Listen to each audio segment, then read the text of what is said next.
Muito bem, vamos voltar à Epístola de Paulo aos Filipenses. Para aqueles que estão nos visitando, saibam que nós temos o hábito de pregar série de sermões ao longo de um livro da Bíblia. E o livro escolhido nesses dias tem sido a Carta de Paulo aos Filipenses. E chegamos hoje, se não me engano, ao 9º sermão. Sermão de número 9. Filipenses capítulo 2, chegamos aí ao capítulo 2. E hoje vamos ler apenas 2 versos. Versos 11, ou melhor, versos 12 e 13. Domingo passado nós consideramos versos 5 a 11. Hoje, versos 12 e 13. Filipenses 2, 12 e 13. Ouçam com atenção, com alegria, com interesse, a leitura da palavra de Deus. Diz o seguinte, Filipenses 2, 12, 13. Assim, pois, amados meus, como sempre obedecestes, não só na minha presença, porém muito mais agora na minha ausência, desenvolvei a vossa salvação com temor e tremor, porque Deus é quem efetua em vós tanto o querer como o realizar segundo a sua boa vontade.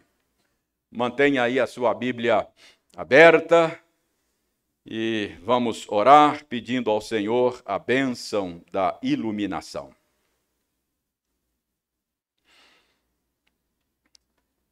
Senhor, nós carecemos da tua graça, da tua ajuda, da tua assistência em todos os instantes da nossa vida. Em Ti nós existimos, em Ti nós nos movemos, e se formos deixados entregues a nós mesmos, nós simplesmente nos desintegraremos. Precisamos do Senhor para existir. Mas este é o momento, ó Deus, em que nós precisamos do Senhor de uma maneira especial. Precisamos da iluminação do Teu Espírito. Que o mesmo Espírito Santo que trabalhou na mente, no coração de Paulo, quando ele registrou estas palavras que ora foram lidas, esteja trabalhando agora em nós também, para que possamos compreender o sentido destas palavras. Dá-nos clareza e ajuda-nos também, Senhor, a receber esta palavra como vinda do Senhor. E ajuda-nos para que os nossos pés sejam movidos na direção da obediência. Nós pedimos estas coisas, ó Senhor, em nome de Jesus. Amém. Irmãos, hoje nós vamos focalizar apenas estes 2 versos, versos muito conhecidos. Aliás, eu até sugeriria você memorizar esses versículos, porque aqui nesses 2 versos nós temos uma das mais esclarecedoras afirmações a respeito da natureza da vida cristã. Aqui, Deus nos dá uma maravilhosa afirmação a respeito da nossa comum salvação. São apenas 2 versículos, mas, irmãos, há aqui muita densidade, há muito conteúdo, há muita profundidade, há muita informação a respeito da vida cristã. há tanto aqui, nesses 2 versos, que nós teremos que voltar a eles no próximo domingo, se Deus quiser. Há verdades aqui sobre a nossa salvação que são ditas assim de maneira clara, estão claramente afirmadas aqui.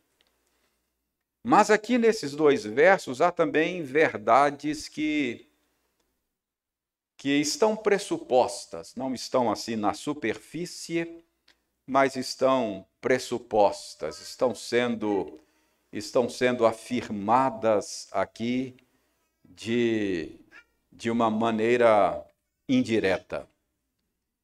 E há também verdades a respeito da vida cristã, da nossa salvação, que são implicações resultantes daquilo que Paulo afirma nesses 2 versos. Enfim, há muita coisa aqui nesses 2 versos, então nós vamos ter que voltar a eles, se Deus quiser. Hoje nós vamos, então, começar a nossa análise desses 2 versos. Deixe-me dar a você um plano de voo para hoje, não é? O que é que nós vamos fazer hoje? Hoje nós faremos o seguinte, se Deus permitir. Nós vamos primeiro situar esses 2 versos no seu contexto. Então vamos situar o texto no contexto. Depois eu quero mostrar para você 2 verdades a respeito da vida cristã que estão sugeridas aqui nestes versos. Elas não estão assim patentes na superfície, mas elas podem ser deduzidas daquilo que Paulo diz aqui. Então, primeiro vamos situar o texto no contexto e depois eu aponto para vocês 2 verdades que estão sugeridas aqui nesta passagem. Então vamos situar o texto no contexto, não é? É preciso situar o texto no contexto porque Paulo não está aqui apenas elaborando teologicamente o seu entendimento a respeito da vida cristã. Paulo não está aqui filosofando, fazendo teologia de gabinete, podemos dizer assim, não é? Paulo está aqui pastoreando o rebanho de Cristo. Paulo está aqui instruindo os crentes. Paulo está aqui cuidando da igreja, resolvendo os problemas da igreja, não é? Paulo faz um apelo aqui à obediência dos seus leitores. Vejam o verso 12. Paulo diz: assim, pois, amados meus, como sempre obedecestes, não só na minha presença, porém muito mais agora na minha ausência. Se você está nos acompanhando desde o início desta série, você já sabe que Paulo, quando escreveu essa carta, ele estava preso em Roma. Então é disso que Paulo está dizendo. Ele está lembrando aqui aos seus leitores que quando ele esteve presente com eles lá em Filipos, eles obedeciam prontamente às recomendações de Paulo. Era uma igreja dócil, era uma igreja fácil de ser pastoreada, eles atendiam ao seu pastor, o apóstolo Paulo, prontamente nas suas orientações pastorais. Mas agora, estando Paulo ausente, preso em Roma, Paulo faz esse apelo para que eles tenham uma disposição ainda maior para obedecer ao que ele está recomendando aqui. Então é isso que Paulo diz: assim, pois, amados meus, como sempre obedecestes quando eu estive aí, não só na minha presença, porém muito mais agora na minha ausência. Obedeçam o que eu estou recomendando a vocês aqui. Mas a pergunta é, que recomendação é essa que Paulo está fazendo, não é? O que Paulo espera que os seus leitores obedeçam agora na sua ausência? Há uma expressão aí no início do verso 12 que nos ajuda a encontrar a resposta. Veja como Paulo começa o verso 12. Ele começa assim: assim, pois... O que isso significa? Que o que Paulo vai dizer agora está ligado ao que Paulo vinha dizendo antes. Ele disse alguma coisa antes, ele diz, portanto, eu espero que vocês obedeçam, assim como vocês obedeciam quando eu estava presente aí. Assim, pois, isso é um termo de ligação com aquilo que Paulo vinha dizendo antes. E o que Paulo vinha dizendo antes? É só lembrar do sermão de domingo passado. Tende em vós o mesmo sentimento que houve também em Cristo Jesus. Paulo acabara de dizer, olha, eu espero que vocês imitem a Cristo. Cristo, que sempre foi Deus, não julgou como usurpação o ser igual a Deus. Isso ele não ficou apegado à sua condição de Deus. Pelo contrário, ele se esvaziou, assumiu a condição humana para salvar os eleitos de Deus. Assim, pois, aí Paulo diz o que ele está dizendo hoje. Então, o que Paulo deseja que os seus leitores obedeçam aí na sua ausência é a imitação de Cristo, não é?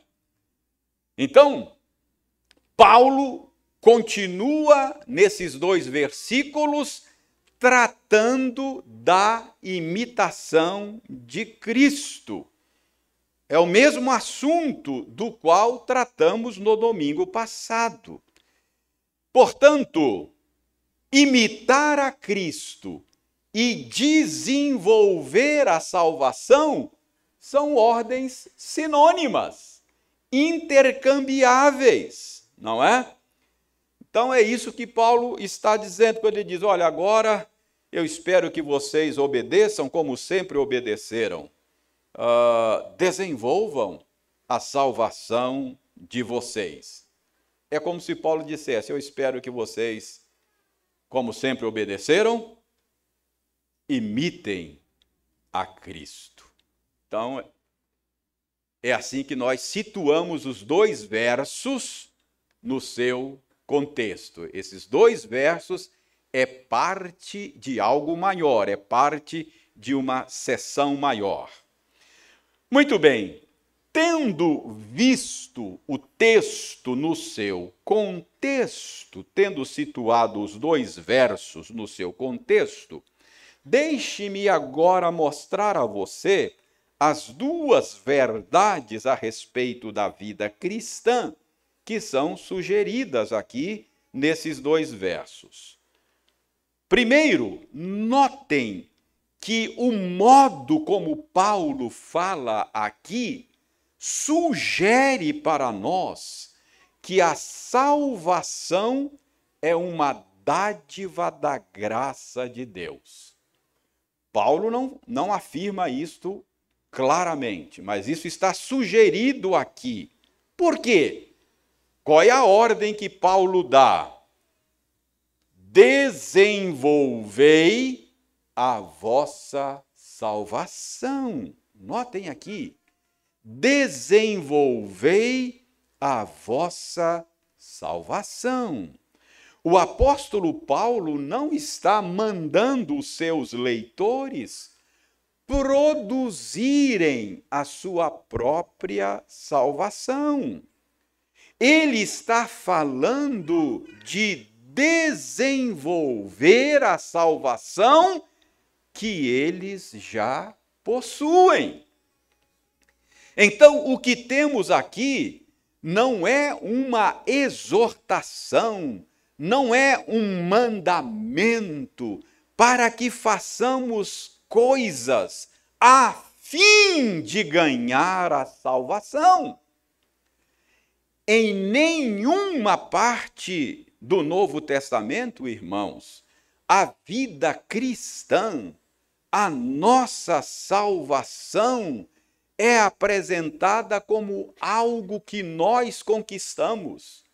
Em nenhum lugar a Bíblia diz que a nossa salvação é algo que nós adquirimos como resultado dos nossos esforços, como resultado do nosso empenho pessoal. Paulo não está dizendo aqui que os seus leitores deveriam se empenhar para conquistar a salvação. Não! Ele está dizendo: desenvolvam a salvação que vocês já têm. Essa é a ideia. O ensino da Escritura é o de que nós, por natureza, não podemos fazer nada, absolutamente nada, que nos dê direito à salvação. Nada, absolutamente nada que você faça o torna merecedor da salvação. A salvação, segundo a Bíblia, é um dom da graça de Deus. É algo que nos é dado graciosamente. Você não se torna crente, você simplesmente se descobre crente. Olha, isso é muito importante. Se você não entendeu isso, você ainda não entendeu a natureza da vida cristã. Se você não entendeu isso, você ainda não entendeu a nossa comum salvação. Então, isso está pressuposto na ordem de Paulo: desenvolvei a vossa salvação. Paulo está pressupondo que os seus leitores são possuidores da salvação. A ordem é para que eles agora desenvolvam a salvação que lhes foi dada pela graça de Deus. Não é para que eles conquistem algo que não têm. O que está em pauta aqui é o desenvolvimento da vida que já receberam em Cristo Jesus. Então, essa passagem ensina a você e a mim que a vida cristã, que a nossa salvação não é uma conquista nossa. Se você vive achando que as coisas boas que você faz lhe deixa com crédito, lhe deixa com direito diante de Deus, você ainda não entendeu a natureza da vida cristã. Nunca pense que o fato de você frequentar aos cultos, o fato de você entregar o seu dízimo, como fizemos ainda há pouco, de você dar a sua oferta, o fato de você tratar bem as pessoas, isto não torna Deus seu devedor. A salvação não é uma conquista sua. De novo, você não é chamado nesta passagem a conquistar a salvação. O que essa passagem está chamando você é para que você desenvolva a salvação que lhe foi dada pela graça. Não é esse o ensino de Paulo lá na carta aos Efésios? Pela graça Sois salvos mediante a fé. E isso não vem de vós, é dom de Deus. Não vem de obras, não é uma conquista sua, não é por causa do seu desempenho, não é por causa de algo que você fez. A salvação não vem de algo que você faça. Portanto, se você é um salvo, você o é por causa da graça de Deus. A ordem aqui não é conquiste a sua salvação. A ordem aqui é desenvolva a salvação que Deus lhe deu por causa da graça dele em Cristo Jesus. Tem que ficar claro.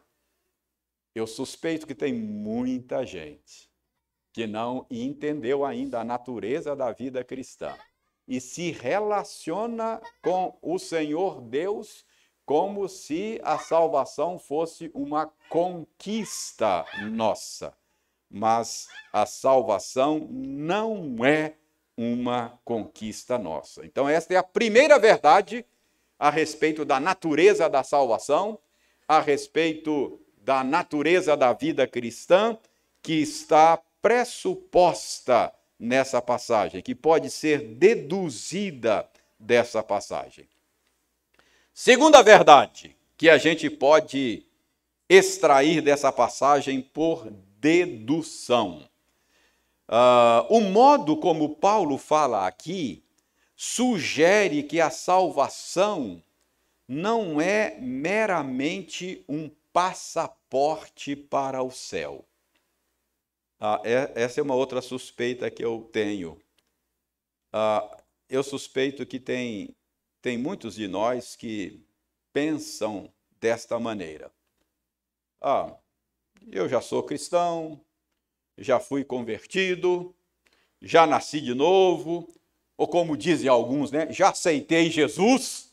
Então, já aceitei Jesus, agora é só esperar morrer e ir para o céu, né? Tem muita gente que vê a coisa assim, não é? Já aceitei Jesus, agora é só esperar morrer e ir para o céu. Olha, se você concebe a vida cristã dessa maneira, o seu entendimento precisa ser corrigido. A salvação não é um mero passaporte para o céu. A salvação nos é dada, segundo esta passagem, para ser desenvolvida. É dada pela graça, mas a ordem é desenvolvei a vossa salvação, que vos foi dada pela graça, subentendido. É isso que nós vimos ainda há pouco. Uma vez salvo pela graça, a ordem é desenvolvei a vossa salvação. Não basta nascer, não é verdade? Não basta nascer, tem que crescer. É isto que está sendo dito aqui. Pense comigo, se uma criança que veio ao mundo não cresce, se uma criança que veio ao mundo não se desenvolve, tem algo errado, não tem? É preocupante, não é? Assim também é com a vida espiritual. O salvo, cuja salvação não é desenvolvida, é problema. Irmãos, nós não vamos entender a natureza da vida cristã se nós não compreendermos aquilo que nós chamamos de os 3 tempos da salvação. Pense nisso. Há um sentido em que a nossa salvação é algo do passado. Há um outro sentido em que a nossa salvação é algo do presente, está acontecendo. há um sentido em que a nossa salvação é algo do futuro, vai acontecer ainda. Então, você pode falar da sua salvação como algo que já aconteceu, você pode falar da sua salvação como algo que está acontecendo, e você pode falar da sua salvação como algo que vai acontecer ainda no futuro. São 3 tempos da nossa salvação. Eu posso dizer, eu já fui salvo. Mas eu posso dizer, eu ainda estou sendo salvo. E eu posso dizer, olha, eu serei salvo no futuro. Está correto, são 3 tempos da nossa salvação. A Bíblia ensina que nós já fomos salvos da condenação do pecado. Uma vez que Cristo foi condenado em nosso lugar, a Bíblia diz que não há mais nenhuma condenação para aqueles que estão unidos a Cristo pela fé. Então, se você estiver unido a Cristo pela fé, você já foi salvo da condenação do pecado. Não há mais condenação. Mas, no presente, você ainda está sendo salvo da poluição e do poder do pecado. Já foi salvo da condenação e está sendo salvo no presente momento da poluição, do poder do pecado. A Bíblia diz que no presente o pecado tenazmente nos assedia. Zé Maria orou ainda há pouco, ele disse, Senhor, as coisas que nós sabemos que devemos fazer, às vezes nós não fazemos. Não é assim? O pecado tenazmente nos assedia. Por isso, Zé Maria nos conduziu a Deus dizendo, Senhor, perdoa-nos. Tenha misericórdia de nós, porque o pecado tenazmente nos assedia. A Bíblia fala da vida cristã como uma luta. Diz que o Espírito de Deus que habita em nós milita contra a carne, contra a nossa natureza humana decaída. A vida cristã é uma batalha. E essa batalha está acontecendo no presente. Pense em todas as metáforas que a Bíblia usa para falar da vida cristã. Não é uma colônia de férias, é luta, é batalha. Às vezes a metáfora é uma metáfora militar. Nós somos soldados em batalha. Às vezes é a figura do atleta que está se esforçando numa competição. Então, essa é a natureza da vida cristã no presente.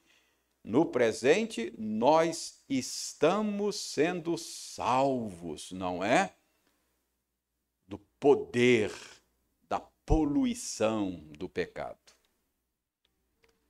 Mas a Bíblia fala de um tempo futuro da nossa salvação. A Bíblia nos garante que nós seremos salvos da presença do pecado. Então chegará um tempo quando o pecado não fará mais parte da nossa experiência.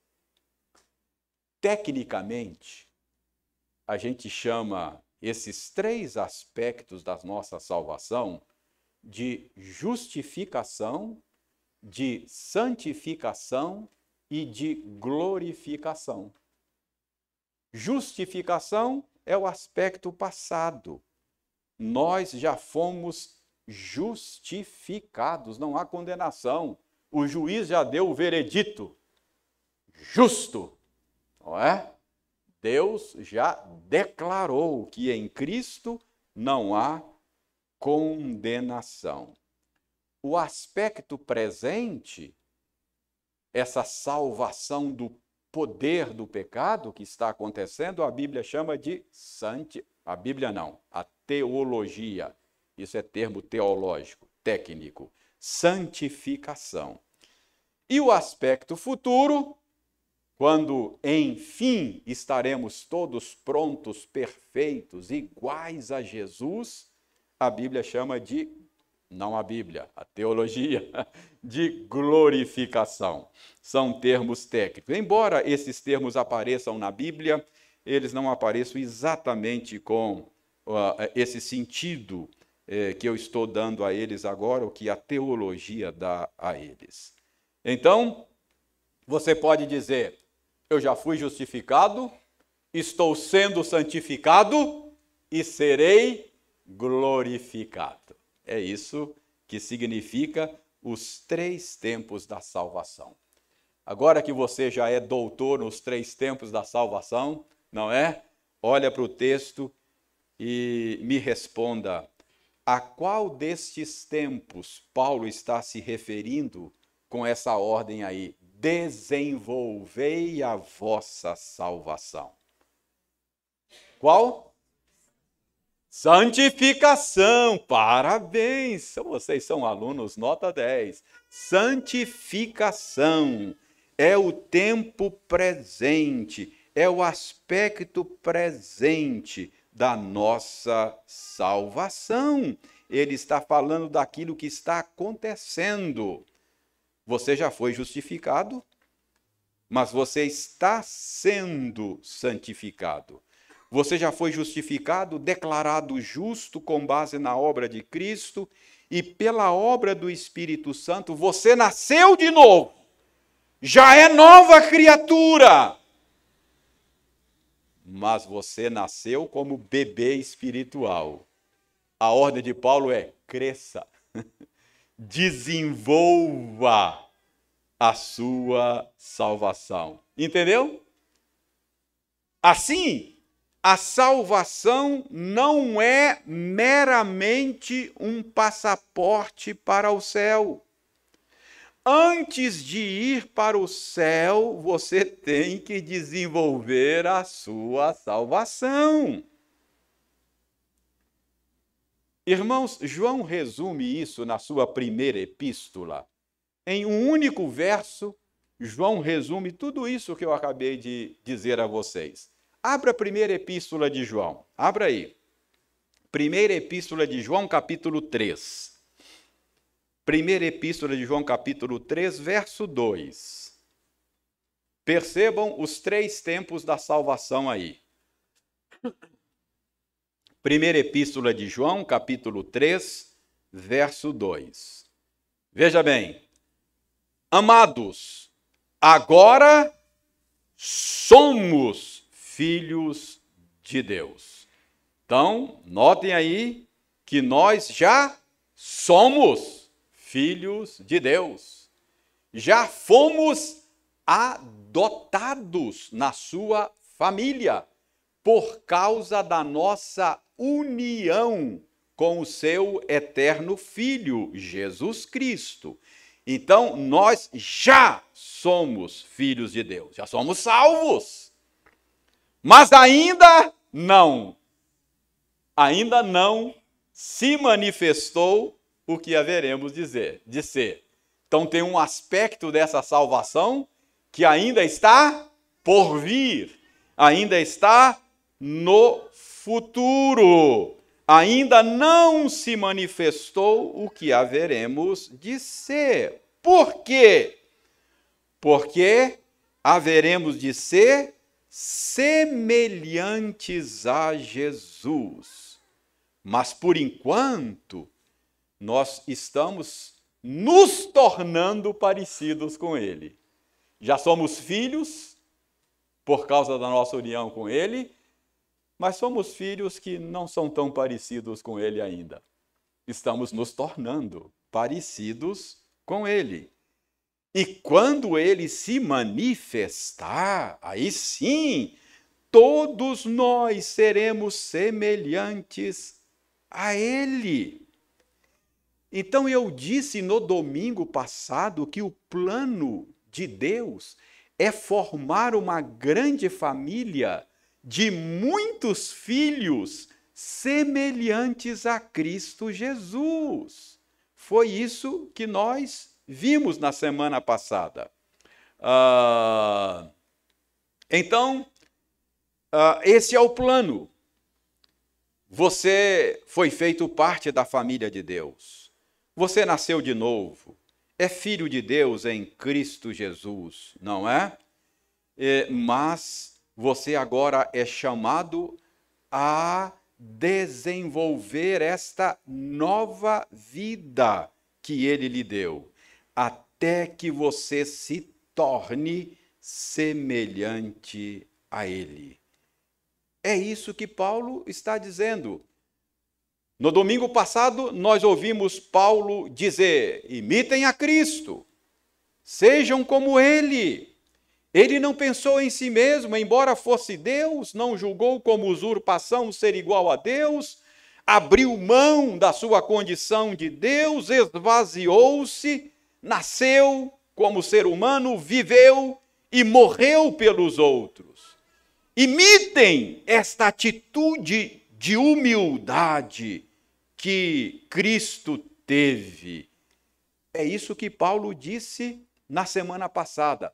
Paulo estava cuidando, na semana passada nós vimos, de problemas de relacionamento no seio da igreja. A unidade da igreja estava prejudicada. Então Paulo diz, pensem com a mesma mente, sejam unidos de espírito, olhe para o exemplo de Cristo, tenha o mesmo espírito de humildade que houve em Cristo Jesus. E agora, hoje, ele repete de maneira diferente a mesma ordem. A mesma ordem dada na semana passada, imitem a Cristo, é dada hoje de maneira um pouco diferente. Em vez de imite a Cristo, desenvolva a salvação de vocês. O plano é que Deus tenha uma grande família de muitos filhos iguais a Jesus. Portanto, o nosso desejo deve ser nos tornar a cada dia mais parecidos com Jesus. Então, desenvolver a salvação, tornar-se parecido com Jesus é a mesma coisa. Somos filhos, nascemos nesta família e agora precisamos crescer.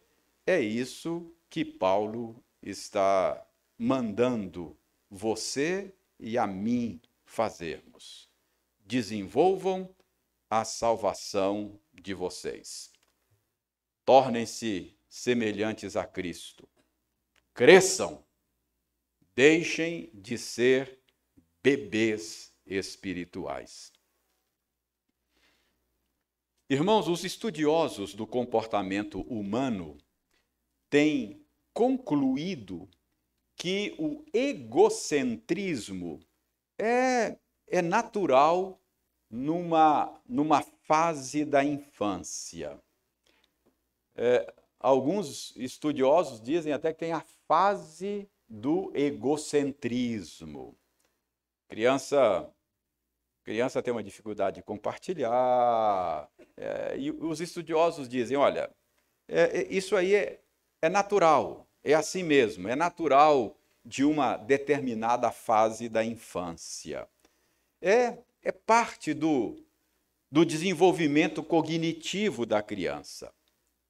Os estudiosos dizem que a criança ainda se acha o centro do universo, né? Ela acha que o mundo existe por causa dela, tudo para ela. É que ela ainda não aprendeu a se colocar no lugar do outro. Mas os estudiosos entendem também que o natural, o esperado, é que essa fase do egocentrismo seja superada com o tempo. Se com o tempo isso não passar, aí é preocupante. É preocupante. Esse adulto que continua agindo como criança, egocêntrica, precisa de ajuda. Uma criança que acha que o mundo existe por causa dela, pode até ser compreensivo. É uma fase, vai passar, dizem os estudiosos. Mas um adulto que age desta maneira, aí é coisa preocupante. Aí precisa de algum tipo de cuidado, de algum tipo de tratamento. É mais ou menos isto que Paulo está dizendo aqui. É assim que acontece também espiritualmente, na vida espiritual. Se com o passar do tempo você continua uma criança espiritual, é problema.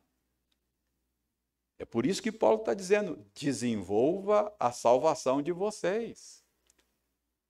Paulo está tratando de problemas da igreja lá dos filipenses. Briga, desentendimento, egoísmo, egocentrismo.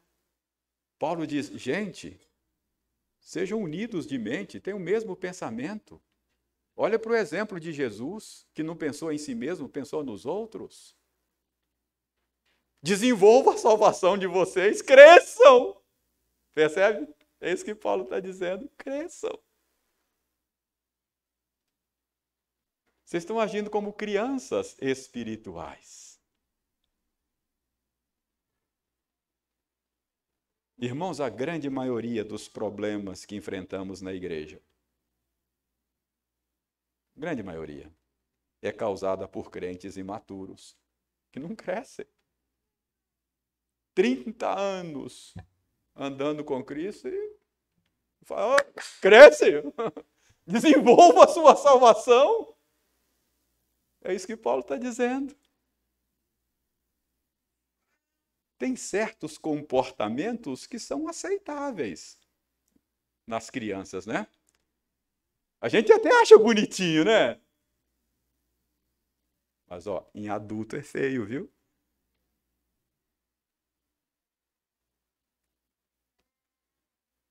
Desenvolva a sua salvação.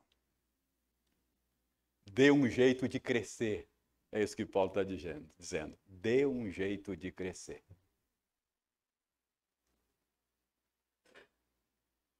Como é que a gente faz isso? Domingo que vem a gente trata. Mas, por enquanto, esta é a ordem. Cresça. Cresça.